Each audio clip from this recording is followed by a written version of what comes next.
አስከትለን የምናደርሳችሁ ደግሞ በዓለም ገበያ በምግብ ምርቶች ላኪነቷ ቀዳሚዎቹ ተርታ የሆነችዋን ኔዘርላንድን የሚመለከት ዘገባ ይሆናል። ይቺ ዛሬ በተለይ የግብርናው ዘርፍ ተሞክሯል እናካፍላችሁ የመረጥናት ሀገር ከሀገራችን ኢትዮጵያ አንጻር ካየናት እጅግ ትንሽ ሊባል የሚችል ምናልባትም በሀገራችን ካሉ ክልሎች ከአንዳቸው የቆዳ ስፋት ጋር የምትስተካከል ሀገር ናት።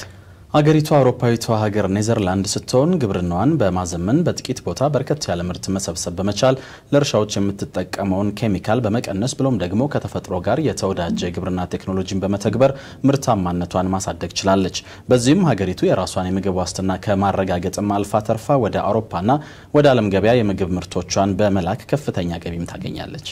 ታዲያ ከኔዘርላንድ የግብርና ተሞክሮ ሀገራችን ኢትዮጵያ ምን ልትማር ትችላለች? ተከታዩ ጥንቅር ምላሽ ይኖረዋል። ሪፖርተራችን አለማዩ አድማሱ ኢኒሼቲቭ ቴክ ከተሰኘ መሰል ተሞክሮችን በተንቀሳቃሽ ምስል አስደግፎ ከሚያጋራ የዩቲዩብ ገጽ የተመለከተው መረጃ እንደሚከተለው አሰናድቶታል። ዝርዝር ጥንቅሩን እንከታተል። በምዕራብ አውሮፓ የምትገኘው ኔዘርላንድ አጠቃላይ የቆዳ ስፋቷ 14000 ስኩዌር ኪሎ ሜትር ሲሆን ይህንንም ከሀገራችን የቆዳ ስፋት አንጻር ካየነው እጅግ ትንሽ ልንላት የምንችላት ሀገር ናት። ታዲያ ሀገሪቱ ይህንን የቆዳ ስፋት ይዛ ከዛሬ 50 ዓመት በፊት ግብርናዋን ለማዘመንና ለመደገፍ እንቅስቃሴ መጀመሯን መረጃዎች ይጠቁማሉ። አንዳንድ የታሪክ አጥኚዎች ደግሞ የወቅቱ የኔዘርላንድ መንግስት ግብርናውን ለማዘመን እንዲወስንና ለውጥ እንዲመጣ ያስቻሉት ሀገሪቱ በዘርፉ ላይ ጥልቅ እይታ የነበራቸው ባለራዕይ መሪዎች ስለነበሯት እንደሆነ ይጠቅሳሉ። ሌሎች ደግሞ ግብርናው ለመዘመኑ ቱሊፕ የሚሰኘው የሀገሪቱ አበባ አይነትና የአይብ ምርቶች በዓለም ገበያ በእጅጉ መፈለጋቸውን በምክንያትነት ያስቀምጣሉ። የሆነው ሆኖ ግን የኔዘርላንድ ባለሀገሮች ግብርናቸው ለመዘመኑ ልዩ ልዩ ምክንያቶችን ነው የሚጠቅሱት።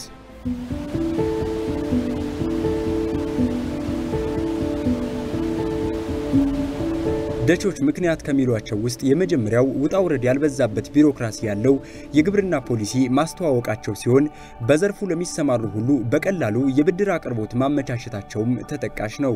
ሌላው ገበሬዎች ማዳበሪያና የውሃ አጠቃቀማቸውን በእጅጉ በመቀነስ በሀገሪቱ በስፋት የሚስተዋለውን የመሬት እጥረት ያገናዘቡ አዳዲስ ፈጠራ የታከለባቸው ቴክኖሎጂዎችን መጠቀም ጀመሩ። ለዚህ ምሳሌ የሚሆነን ደግሞ ዶይበስት 87 ዩሮ የተሰኘው የቲማቲም ማምረቻ ኩባንያ ነው። ኩባንያው ከፈረንጆቹ 2011 ጀምሮ ባዮቴክኖሎጂና ሃይድሮፖኒክ በተሰኙ አዳዲስ የቴክኖሎጂ ስርዓቶች የታገዙ ፈጠራዎችን ማስተዋወቅ የጀመረ ሲሆን የመጀመሪያው ቴክኖሎጂም በቤት ውስጥ ማልማትን የሚያግዝ የግሪን ሃውስ ቴክኖሎጂ ነበር። ቴክኖሎጂው በአንድ ቦታ የምንፈልገውን የግብርና ምርት ለማምረት እንደሚረዳም ይነገርለታል። የሃይድሮፖኒክ ስርዓቱ ደግሞ ተክሎች የሚያስፈልጓቸውን ንጥረ ነገሮች ሁሉ በአንድ ላይ በማከማቸት ቦርሳ መሰል ነገር ውስጥ መስጠት የሚያስችል ነው። ይሄው የሃይድሮፖኒክ ስርዓት በመደበኛው የምርት ሂደት ውስጥ ከሚያስፈልገው ውሃ 90% የሚሆነውን በማስቀረት ውሃን ከብክነትም ይከላከላል።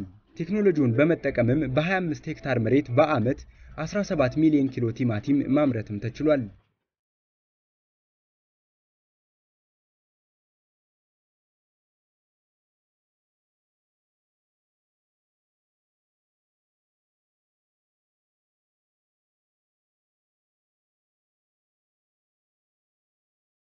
እንግዲህ ኔዘርላንድ ለመሰሉ ምርታማነቷ ከምትጠቀማቸው ዘዴዎች ውስጥ ሌላውና ተጠቃሹ ጥናትና ምርምር ሲሆን ዌምፒንግ የተሰኘው ዩኒቨርሲቲ ተመራማሪዎችን በማሰባሰብ ከተፈጥሮ ጋር ወዳጅ በመሆን እንዴት ምግብን በቀላሉ ማምረትና ማቅረብ እንደሚቻል መፍትሄን ይፈልጋል። በዩኒቨርሲቲው የምግብ ጉዳዮችን የሚመለከት ዘርፍ ያለ ሲሆን በእርሻ ቤተ ሙከራዎቹ ደግሞ የግብርናውን ዘርፍ የሚያዳብሩ ፈጠራ የታከለባቸው የምርምርና የቴክኖሎጂ ሙከራዎች የሰርክ ተግባሩ ናቸው። ከዚህ ባለፈም ባለሀብቶችና የንግዱን ማህበረሰብ ከተመራማሪዎች ጋር በማገናኘት ጠቃሚ ሐሳቦች ሲመጡና ሐሳቡ አትራፊ ሆኖ ሲገኝ በስሩ ባለው የምግብ ጉዳዮች ዘርፍ በርከት ያሉ ባለሀብቶች እርሻውን ለመደገፍ የተዘጋጁ ስለመሆናቸው ይነገራል። ይህ መሆኑ ደግሞ መንግስት ከሚያቀርበው ፋይናንስ በተጨማሪ የግሉ ዘርፍ ግብርናውን በቀጥታ እንዲደግፍ አስችሏል። ተመራማሪዎች እንደሚሉት ተፈጥሯዊ ያልሆኑ ጸረ አረሞችን ለግብርና ስራ መጠቀም በረጅም ጊዜ ከፍተኛ ውድመት በማስከተል በመሬቱ ላይ የሚኖሩ ነፍሳትን ጨምሮ ህይወት ያለውን ነገር በሙሉ ከመግደሉ በመለስ በሂደት አፈሩንም በእጅጉ ይጎዳዋል። የኔዘርላንድ ገበሬዎች ታዲያ ግብርናቸው ይህ ችግር እንዳይገጥመውና ምርታማነቱን እንዳያጣ ከተፈጥሮ የተገኙ ማዳበሪያዎችን በመጠቀማቸው ከአውሮፓውያኑ 2009 ጀምሮ 60% ኬሚካሎችን ቀንሰው ቀንሰዋል። እንዲሁም በመሬታቸው ላይ ከፍተኛ ጉዳት የሚያደርሱ ጸረ አረሞችንም መጠቀም አቆመዋል። ይህ መሆኑም ንጹህና ተፈጥሯዊ የምግብ ምርት እንዲገኝ ከማድረጉ ባሻገር ለመድኃኒቶችና ለማዳበሪያ የሚወጣውን ወጪ የቀነሰው ሲሆን ይህን ጨምሮ በሀገሪቱ ስራ ላይ የዋሉ የግብርና ቴክኖሎጂዎች እያንዳንዱ ገበሬ በመላው አውሮፓ ካሉ ገበሬዎች በሁለት እጥፍ ምርታማነቱ እንዲያድግ አስችለውታል።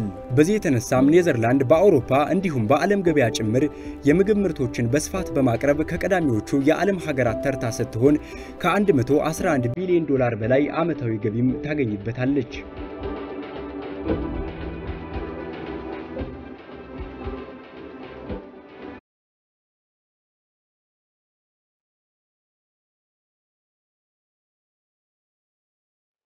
እንግዲህ ኔዘርላንድ በጠባብ መሬት ቴክኖሎጂን ጨምሮ የተለያዩ የግብርና ዘዴዎችን ስራ ላይ በመዋል ዜጎቿን ከመቀለብ አልፋ በዓለም ከቀዳሚዎቹ ምግብ ላኪ ሀገሮች አንዷ መሆኗን የተመለከትናቸው መረጃዎች ይጠቁማሉ።